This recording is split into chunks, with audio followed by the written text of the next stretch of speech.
ঠাকুর, মা এবং স্বামীজিকে প্রণাম জানিয়ে সবার স্বামীজি থেকে কিছু অংশ পাঠ করে শোনাচ্ছি।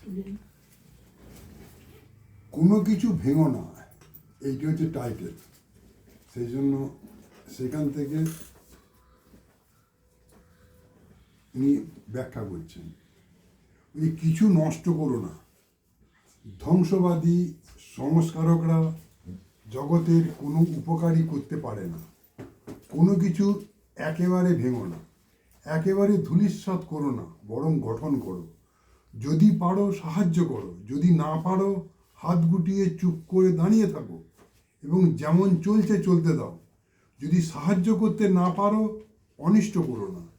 যে যেখানে আছে তাকে সেখান থেকে উপরে তুলবার চেষ্টা করো। তুমি আমি কি করতে পারি? তুমি কি মনে করো তুমি একটা শিশুকেও কিছু শেখাতে পারো?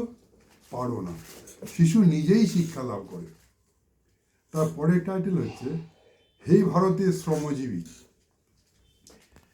হে ভারতের শ্রমজীবী, তোমার নীরব অনবরত নিন্দিত পরিশ্রমের ফলস্বরূপ বাবিল, Iran, Alexandria, Greece, Rome, Venice, Genoa, Baghdad, Samarkand, Spain, Portugal, ফরাসি, দিনেমার, ওলন্দাজ ও ইংরেজের ক্রমান্বয়ে আধিপত্য ও ঐশ্বর্য।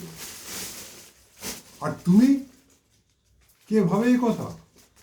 তোমাদের পিতৃপুরুষ দুখানা দর্শন লিখেছেন, 10খানা কাব্য বানিয়েছেন, 10টা মন্দির করেছেন। তোমাদের ডাকের চোটে গগন ফাটছে, আর যাদের রুধিস্রাবে মনুষ্য জাতির যা কিছু উন্নতি, তাদের গুণগান কে করে? লোকজয়ী, ধর্মবীর, রণবীর, কাব্যবীর সকলের চোখের উপর, সকলের পূজ্য। কিন্তু কেউ যেখানে দেখে না, কেউ যেখানে একটা বাহবা দেয় না, যেখানে সকলে ঘৃণা করে, সেখানে বাস করে অপার সহিষ্ণুতা, অনন্ত প্রীতি এবং নির্ভীক কার্যকারিতা।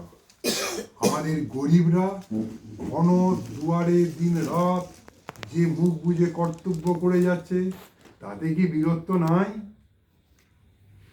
বড় কাজ হাতে এলে অনেকেই বীর হয়। 10,000 লোকের বাহবার সামনে কাপুরুষও অক্লেশে প্রাণ দেয়, ঘোর স্বার্থপরও নিষ্কাম হয়।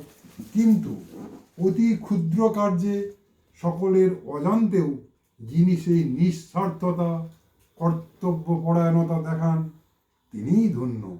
সে তোমরা ভারতের চির পদদলিত শ্রমজীবী, তোমাদের প্রণাম করি। তারপরের টাইটেল জনসাধারণের উন্নতি চাই। আমার মনে হয় দেশের জনসাধারণকে অবহেলা করাই আমাদের প্রবল জাতীয় পাপ, এবং তাই হলো আমাদের অবনতির অন্যতম কারণ। যতদিন না ভারতবর্ষের সর্বসাধারণ ভালোভাবে শিক্ষিত হচ্ছে, ভালোভাবে খেতে পাচ্ছে, অভিজাত লোকেরা যতদিন না তাদের ভালোভাবে যত্ন নিচ্ছে, ততদিন যতই রাজনৈতিক আন্দোলন করা হোক না কেন, কিছুতেই কিছু হবে না। ভারতকে যদি পুনরুদ্ধার করতে হয়, আমাদের অবশ্যই তাদের জন্য কাজ করতে হবে। আমাদের মিশন হচ্ছে অনাথ, দরিদ্র, মূর্খ, চাষাভুষোর জন্য। আগে তাদের জন্য করে যদি সময় থাকে তো ভদ্রলোকের জন্য। নমস্কার।